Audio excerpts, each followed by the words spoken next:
why are you here? Gotcha. Why are you doing what you're doing? Are you just trying to better yourself or your party? Or are you really trying to better the state of Alabama? I think it's time for Alabama to not just be the anchor and say, hey, we do things right here, come be a part of us if you want to. Right. I think it's time for us to spread outside of our border and say to the country. Be an example to others. Yeah, this is how you treat people. It's funny that you say that, because when you think about, you know, the 50s and 60s and Martin Luther King and the bus boycott and all of those things. Dark days. They were in the state of Alabama. Yeah. So we saw some of the darkest days. Yeah. But we also saw people walking hand to hand. Yeah.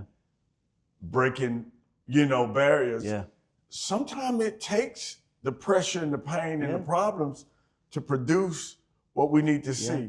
What are some of the things that you see today, quote unquote, in politics that needs to change? So I don't want to say we don't respect politicians, but respecting the office and looking at it as a servant who's serving people versus someone being served. Well,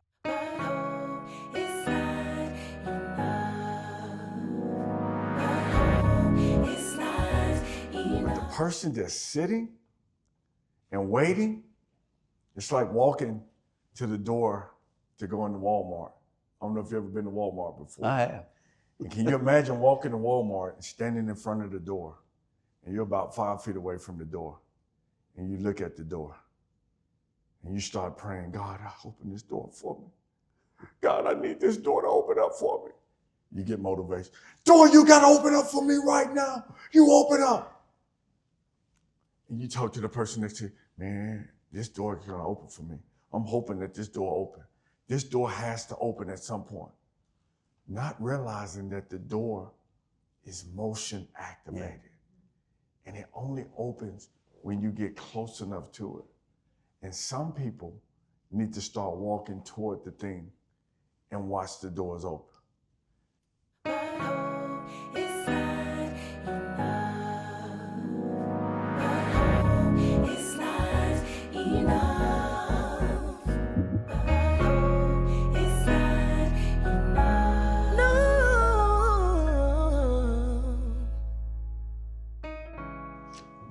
Welcome to another episode of Hope Is Not Enough. My name is Mansfield Key III, known to most as OP Key. And I got Mr. Kerry Underwood with me today. Now, when I first met him, we were actually doing a podcast. Yes, sir. Sort of visual too, on the screen. And I had to interview him during, were you running for mayor then? I think so. I think that was mayor mayor race, and they had all these different, in the Quad Cities, different mayors, and I was given the task of interviewing him, and he said, man, a lot of people call me Kerry, but he gave me another name now. I don't want you to think I'm just calling him this name, but he said, call him what? Bubba. He said, call him Bubba, and I said, Bubba? He said, man, I'm Bubba, man, I'm Bubba. I said, man, you can't. And that day, we started, I guess, a relationship from just that conversation, because I just had things on the card and I was asking him questions, and I realized then, like, hey, this guy's just a real person from a real neighborhood, a real family with, a heart to serve people. So talk to me, how did you get the name Bubba? How did Bubba come out of Kerry? Well, first of all, you're more than just a guy with notes on a card. Yeah, I hadn't even looked at him. You are the great connector, great communicator, and that's why it's easy to come on stage with you to talk about things. Well, thank you for coming, because you don't have a clue of what I'm going to ask you. I do not. No. I do not. Said, man, what is he going to say? Because really, even the first time we met, when we were talking, I was asking you, why did you want to serve people, and where did that come from? Like, because you don't wake up at 5 years old like, who can I serve? But you were really talking about serving people in the community when you were running for mayor then. Yeah. And now you're at the State Department. So how from Bubba to Kerry to mayor, tell us a little bit about that journey. Sure. So first of all, on my ballot itself, if I didn't have the word Bubba on there, I would have lost probably 2/3 of the votes. Wow. Folks just don't know me. They don't know you as... Yeah, not as Kerry. So I had to put that on the ballot to begin with. Gotcha. But I think you're kind of born with certain tendencies, right? You're born to either be drawn to people or to a process. If you're an engineer, you're made a certain way. If you're creative, you're made a certain way. And I really feel like I was born with the desire to serve people. And there's more than one way of doing that. Obviously. Wow. There's when lots you were in school, were you like, Yeah, I was class president. Okay, I was just going to say. So you had all of that. You were checking the boxes then, not knowing why. No, not knowing why. But, I grew up in the middle of nowhere in a cotton field like 2 miles outside of a town called Leighton, which we have 500, 600, 700 people. That's a small city. Small. And so there's no opportunities, for that. I moved to Tuscumbia in 2010 to start my CPA firm in a city limits. That's got. And you attended the University of North Alabama as well? Yeah, yep, North Alabama as well. I am as hometown as you've ever seen. I was born here, lived here, go to church here. Wow. School here, married here. I mean, everything is here for me. And so you growing up saying to yourself, because you had to get to a certain stage of age when you say, you were not 20 years old when you became mayor. Oh, no.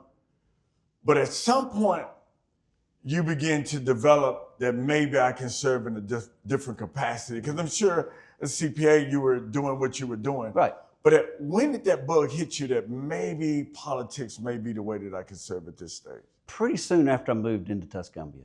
Pretty quick. Okay. You just see things, right, in a different way. You see things and think, I really think if we took this direction that it'd be more beneficial, or this direction.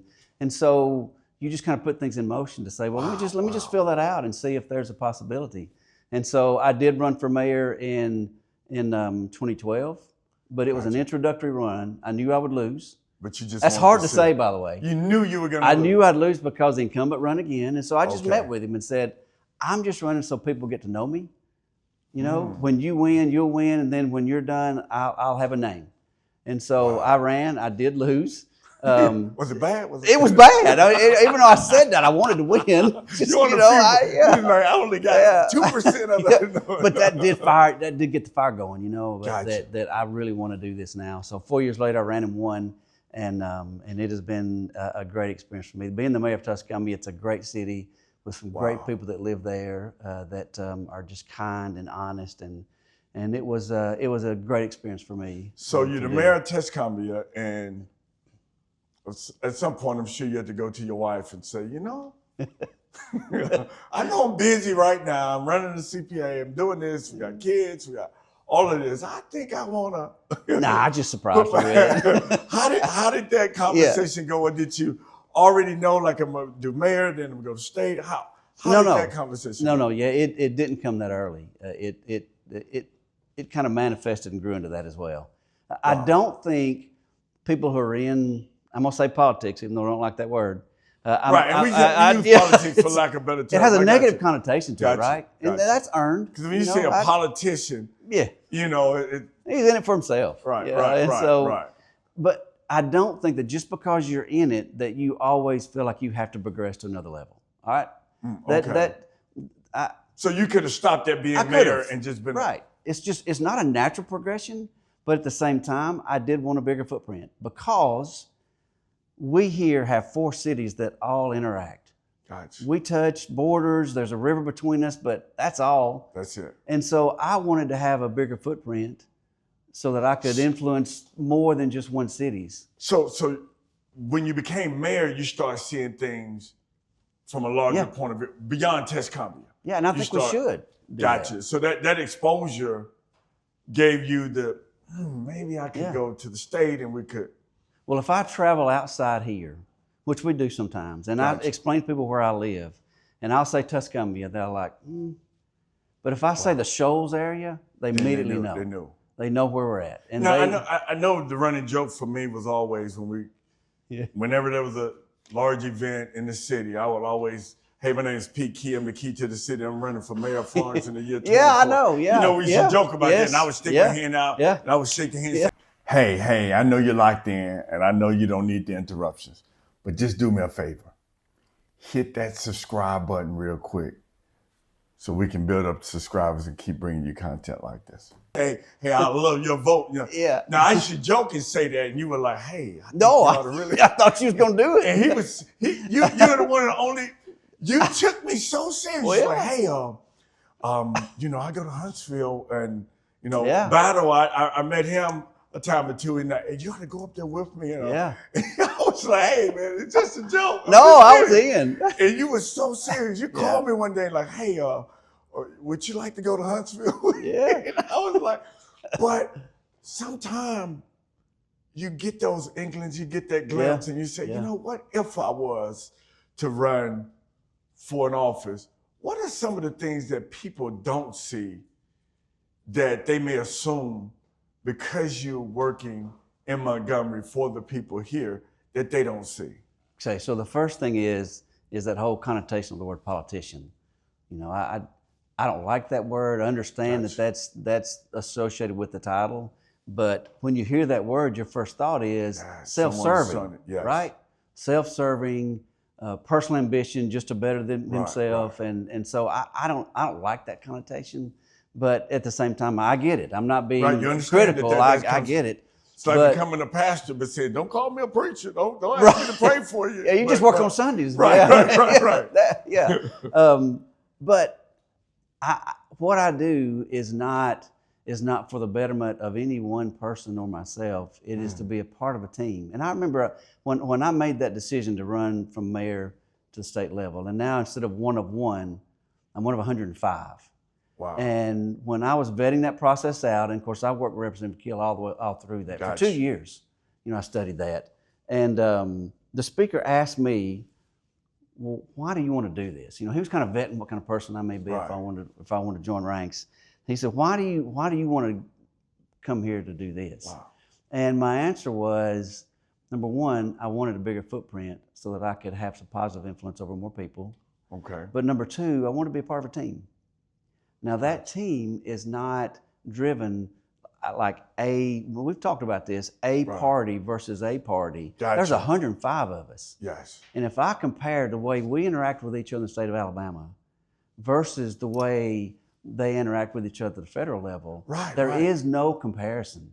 There's levels of respect and communication that we exercise at the state level in Montgomery that we do not. See. They don't believe it though a lot of times. And they assume that what we see in Washington is Alabama is we're mimicking the same thing. So you're saying it's not that. It's more of what can we do for the state as a whole versus as a party. And there are differences that will be expressed, but there are multiple bills that pass each year that go unanimous out of the House, which means both parties agree to them. Gotcha. And that happens a lot.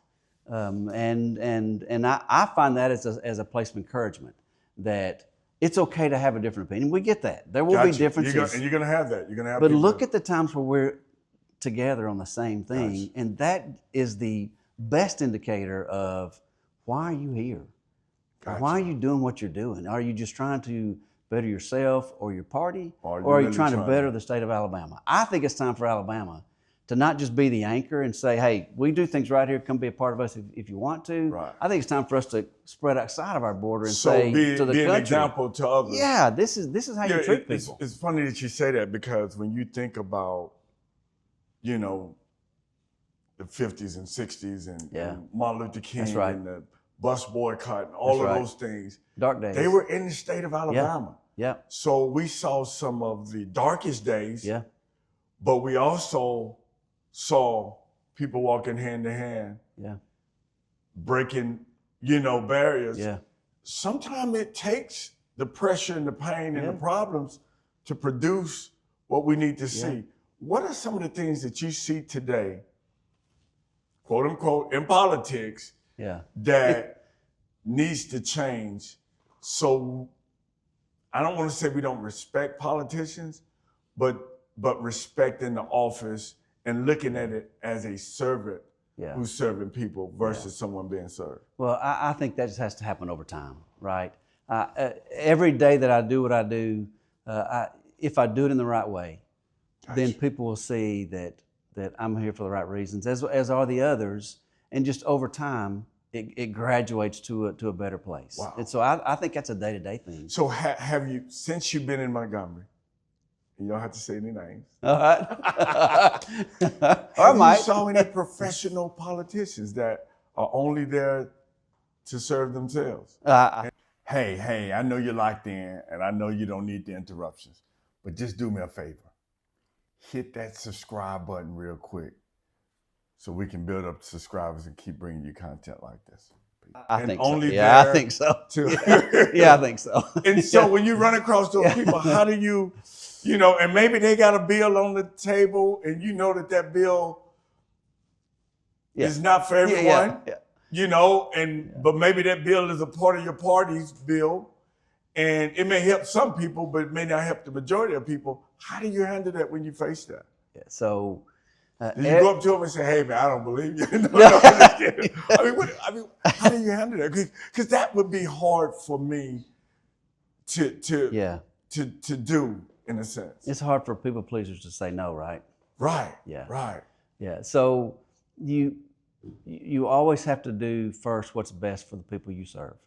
Okay. And because I've always been from here, I feel like I have a good vibe. But when I don't, I ask. Not only of the people that I serve with in Montgomery, but for the people I live with here in the Shoals area. I ask. And that's, now, I will say one thing that people may not realize about how Montgomery operates is it is fast and furious. Gotcha. Those bills come flying through. Right. We have and limited you gotta amount make a of time. decision. And sometimes it's hard to be able to vet a bill because sometimes, dude, we go on the floor, we don't even know what the bills are yet. We're going to vote. The bill may be how many pages? Several. Several pages. And there's a bunch of them. Wow. And so you got to start. And they may highlight the part that they know that you're going to agree with. And I don't necessarily believe it. And so you say, "Oh yeah, I believe in this." Yeah. But the other things that may be in the bill, you may not. Yeah. So have you ever? Have you ever voted on something and then when you look at it, it's like, "Oh God, I didn't see that." That has happened a time or two. It has. And if we'd had more time to vet, I think maybe I wouldn't have done that. Gotcha. But there's also times where, see, I'm a consequence voter.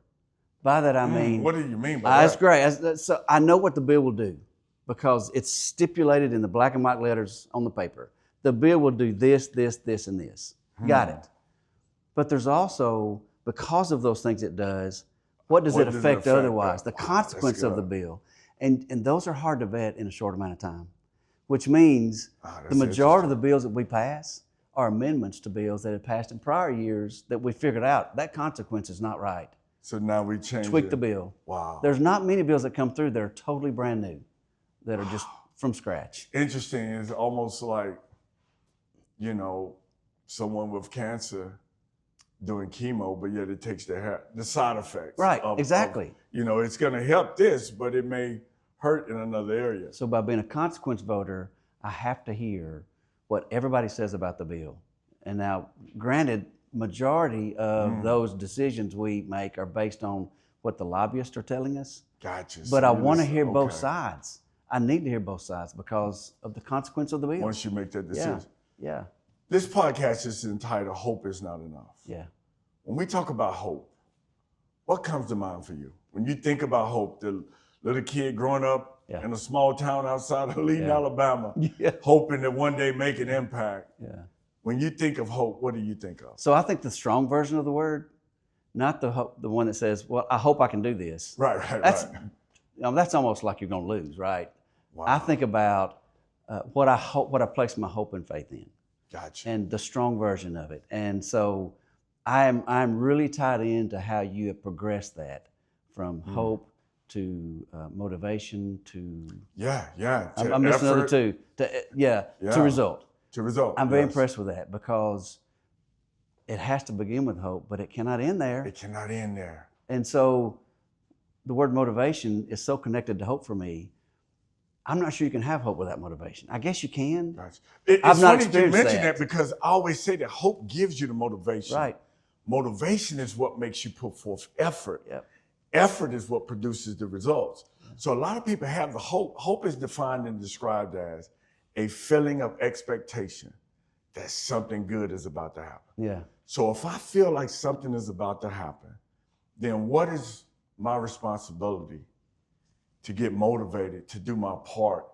You know, from a faith, it's a faith without works. Yeah, yeah, It's right, dead. exactly. So Yeah. if I'm hoping that something happened, that means that I'm looking for change somewhere. Yeah, You know, I think about my daughter who was in governor school back in, I think she was a junior in high school.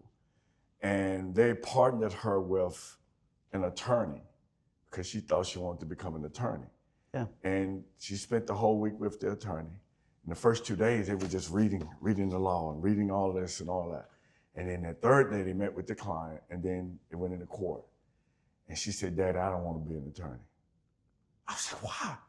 She said the client was guilty, but the attorney won the case because she's a good attorney. yeah, And I cannot see myself advocating for someone who I know is guilty bless her. to make my credit look good as an attorney to win. Yeah, And I started thinking about politics like, man, I don't think I could join one side or the other because on one issue, I may be on this side. On another issue, I may be on another side.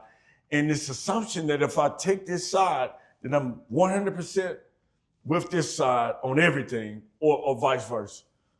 As we close, I want you to look into the camera and talk about or talk to someone who may be hoping but feel like they're stuck. It may not be political, maybe it is, but they're just stuck between, do I make the move or do I not?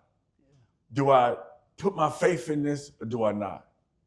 How do I know when I'm standing on the right ground? You said something, the hope that's rooted in the one who gives all hope. right.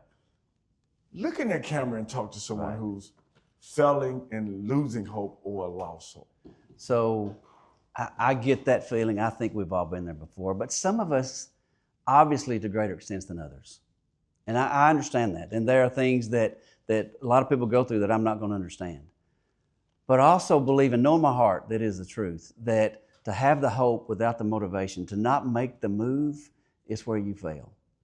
And so if you need to connect yourself to others who would inspire you to make the move, which I think is a great answer, you have to move and you have to make some motion. And if that motion starts in a direction and moves to another direction because it's not exactly the right move, that's okay.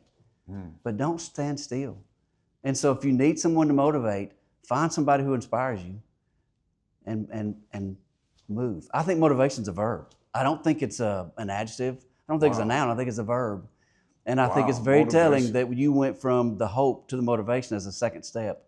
Gotcha. Because you got to move. You got to put some action behind it. And that's my advice to you, is to don't sit still in it, even though that's an easy thing to do and it's understandable. Don't sit on it, and let's move and find ways to be productive. And you'll be amazed when you start moving how your entire countenance will change with that. I think that's a God thing too. Wow. Hope is not enough. You know, I talk with a lot of students, and sometimes the students I work with make decisions, and we're like, man, what made you do that? And what made you do this? And it's funny how sometimes those are the students that I enjoy working with the most, because at least they did something. Yeah.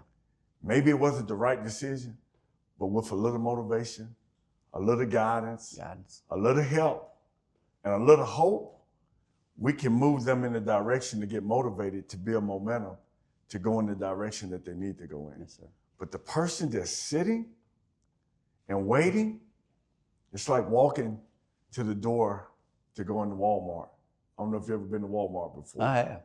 And can you imagine walking to Walmart and standing in front of the door, and you're about 5 feet away from the door, and you look at the door, and you start praying, God, open this door for me.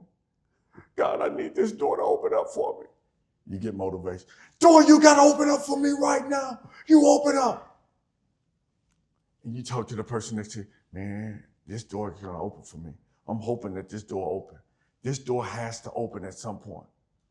Not realizing that the door is motion activated. And it only opens when you get close enough to it. And some people need to start walking toward the thing and watch the doors open. Until the next time, start moving and making the step. Hope is not enough, but you still got to have it. And cut. Y'all give him a hand. God dang, dude. And you can motivate me. I'm ready to. Let's go to Walmart. I'm ready.